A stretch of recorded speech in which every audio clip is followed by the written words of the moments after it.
Olá, pessoal! Então agora a gente vai iniciar mais uma aula sobre os investimentos em renda fixa. O meu nome é Ana Luísa Paraboni e a gente vai falar um pouquinho sobre os produtos da renda fixa.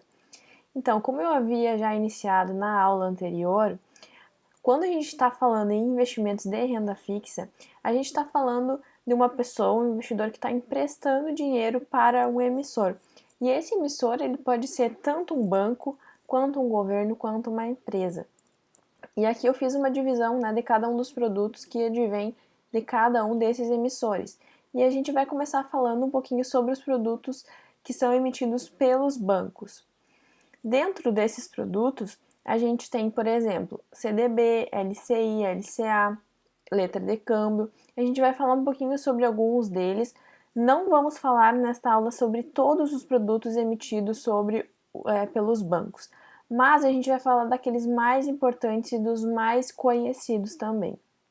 Então, aqui eu trouxe primeiramente uma imagem de uma corretora, que é onde a gente vai adquirir esse tipo de investimento. Quando a gente abre a corretora, a gente vai ter lá como se fosse um mercado, então vão ter muitas opções e a gente vai ter que escolher dentro daquelas opções. Aqui, se vocês conseguirem visualizar, vai aparecer ali na coluna da esquerda o nome do investimento, então são CDBs que estão aparecendo ali, o vencimento, a rentabilidade, liquidez, juros e qual que é a aplicação mínima. Então aqui é só para vocês entenderem mais ou menos como que aparece na hora que a gente vai abrir a nossa corretora para ver quais são os produtos. É importante também a gente sempre estar atento qual é o horário que a gente vai fazer essa busca na corretora, porque nem todos os produtos vão estar aparecendo em todos os horários. Eles aparecem principalmente quando o mercado está aberto, mas aí vai depender de cada um dos produtos. A gente pode falar um pouquinho mais sobre isso na nossa aula ao vivo. Então aqui a gente vai ver que eu tenho CDBs com vencimento para 2025, 2026, e aí vai depender de qual é o intuito, qual é o objetivo de cada um dos investidores. E ali eu tenho algumas rentabilidades também. Mas vamos falar um pouquinho sobre as características desse tipo de investimento. O CDB, ou melhor, Certificado de Depósito Bancário, ele acontece quando o banco está precisando de dinheiro, então esse banco ele vai emitir esse chamado CDB, fazendo com que o comprador desse título esteja financiando o banco. Então é como se eu, pessoa física, estivesse precisando emprestar dinheiro para o banco. O banco, na verdade, está precisando de dinheiro e eu estou emprestando dinheiro para ele. E aí, quais são as características desse tipo de investimento?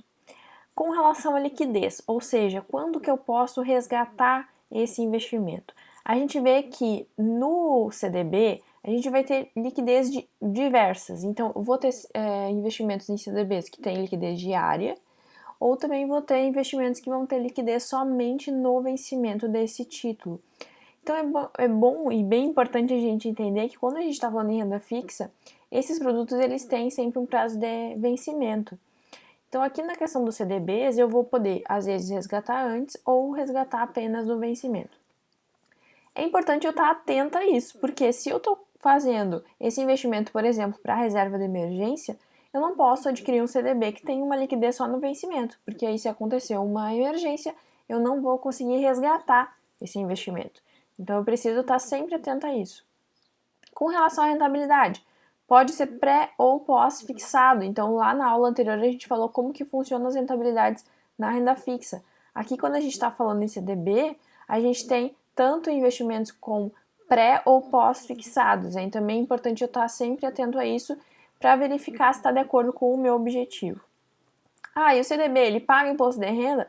Sim, ele vai pagar imposto de renda e vai ser conforme a tabela regressiva que a gente viu na aula anterior. Então é importante, se eu for adquirir um CDB, se eu puder deixar mais de 2 anos para estar pagando a alíquota mínima do imposto de renda. E outra característica bem importante é que o CDB possui a garantia do Fundo Garantidor de Crédito. Isso é uma questão bem positiva que a gente tem que estar considerando ao investir o nosso dinheiro. Então, basicamente, são essas as características do CDB. O próximo que a gente vai estar vendo aqui é o LCI, ou a ALCI, né? A Letra de Crédito Imobiliário. Essas letras de créditos imobiliários são emitidas por instituições financeiras, então, que têm o objetivo de captar recursos diretamente destinados para o setor imobiliário.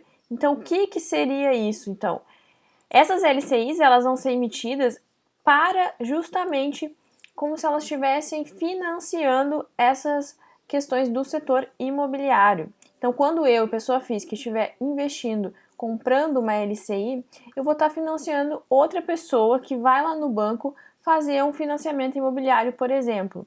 E é claro, o banco faz essa intermediação e ele acaba ganhando com os juros que ele vai cobrar para outra pessoa e com os juros que ele vai acabar me pagando, né? E aí a gente tem a questão do spread bancário. Mas basicamente é isso que a LCI faz. E aí, como a gente tem de características dela, a questão mais marcante e mais falada é a questão da isenção do imposto de renda. Quando a gente vai comprar uma LCI, a gente não precisa pagar imposto de renda. E isso pode ser sim uma vantagem. No entanto, quando a gente for analisar lá na corretora, que é o nosso mercado, quais são as rentabilidades oferecidas, a gente vai ver que muitas vezes a rentabilidade da LCI vai ser menor do que a rentabilidade do CDB. E isso acontece justamente porque lá no CDB eu tenho que pagar imposto de renda e aqui na LCI eu não tenho. Então não vai ser só uma rentabilidade tão boa assim, justamente porque eu tenho a isenção do imposto de renda. Então sempre, claro, tem que analisar um por um. Com relação à rentabilidade, eu também tenho pré e pós fixada. E aqui uma questão sempre a se considerar que o resgate mínimo para as LCIs tem um prazo mínimo de 90 dias. E isso não é para todas, tem algumas LCIs que têm ainda um prazo maior. E esse realmente é o mínimo, então por isso a gente tem que sempre estar levando em consideração. Com relação ao Fundo Garantidor de Crédito, as LCIs também são cobertas pelo FGC. Em terceiro lugar, a gente tem as LCAs, que são muito parecidas com as LCIs, e a única coisa que muda é que lá na LCI a gente estava falando em financiamento imobiliário. Aqui nas LCAs a gente está falando em letra de crédito do agronegócio, então são para investir e financiar questões do agronegócio. As características são basicamente as mesmas, o que vai mudar mesmo é o destino final desse dinheiro, então quem que ele vai estar financiando, que aqui nesse caso é a questão do agronegócio, mas o resto é basicamente as mesmas características. E a gente tem ainda o RDB. Então, o RDB é o chamado Recibo de Depósito Bancário.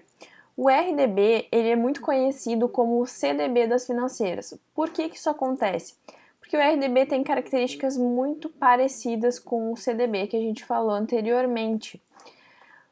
No entanto, a gente tem algumas questões que precisam ser consideradas, como o resgate, que muitas vezes vai acontecer apenas do vencimento. Quando a gente está falando lá em CDB, a gente tem vários CDBs que têm resgate antecipado. Aqui no RDB não são todos também que têm o resgate antes do prazo de vencimento. No entanto, se a gente for considerar agora com o avanço que a gente está tendo do mercado financeiro, alguns investimentos, por exemplo, como quem tem conta no Nubank, no banco do Nubank, a gente pode fazer investimentos, o nosso dinheiro que está lá parado na conta corrente, quando tu for colocar o dinheiro lá, tu consegue marcar lá uma opção que esse dinheiro vai ir para um RDB. Só que daí esse RDB do Nubank, ele tem sim um resgate antecipado, então por isso que nem todos os RDBs têm resgate apenas no vencimento. Então, como sempre, eu preciso estar atento às características do investimento que eu vou estar fazendo, tá? Só um detalhe aí que a gente precisa sempre prestar atenção. E aqui eu também tenho garantia do Fundo Garantidor de Crédito, então se eu colocar o meu dinheiro nesse tipo de RDB, por exemplo, dos bancos digitais, eu sei que o meu dinheiro ele está assegurado sim pelo Fundo Garantidor de Crédito, e aí vai entrar aquela questão lá dos 250 mil por instituição financeira.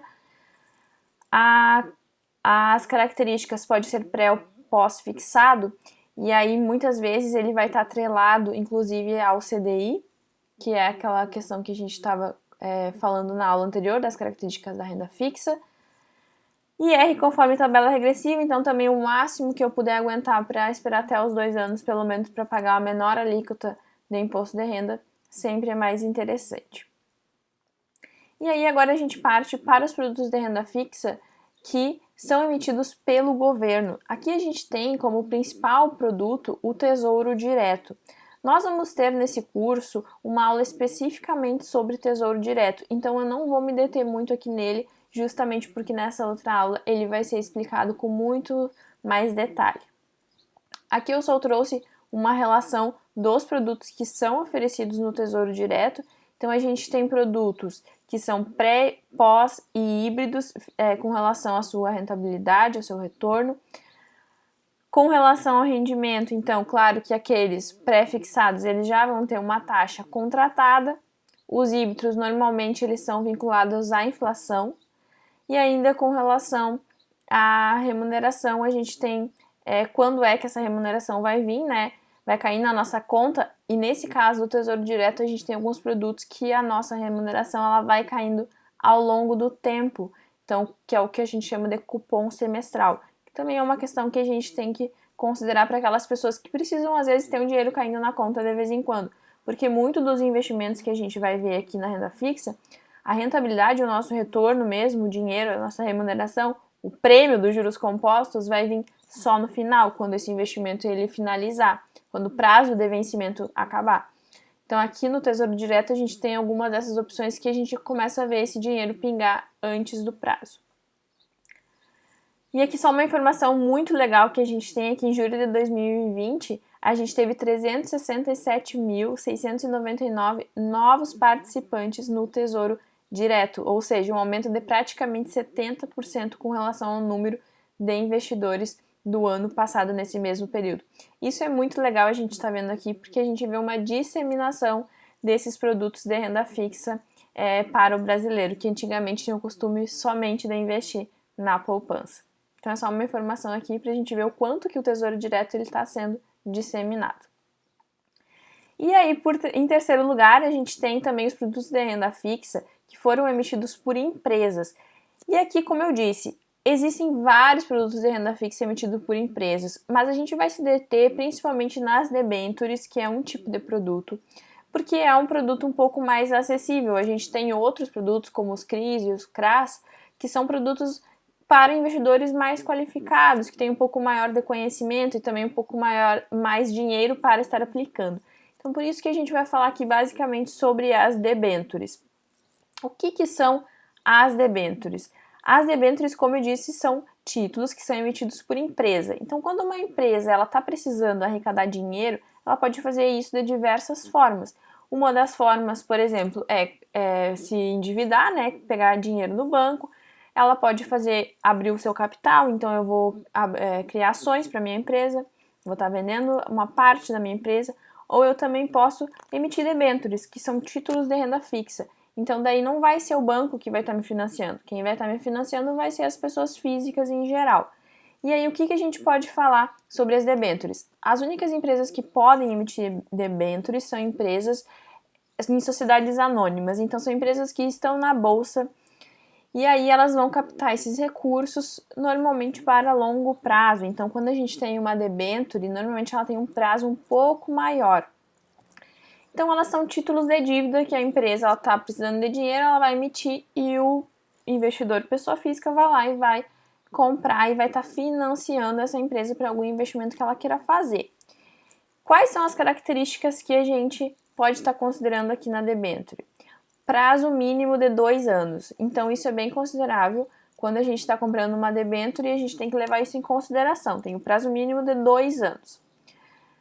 Pode ter resgate apenas no vencimento. Isso vai depender de qual debênture e de qual empresa que está emitindo isso. A gente tem sempre um contratinho, digamos assim, quando a gente está comprando uma debênture.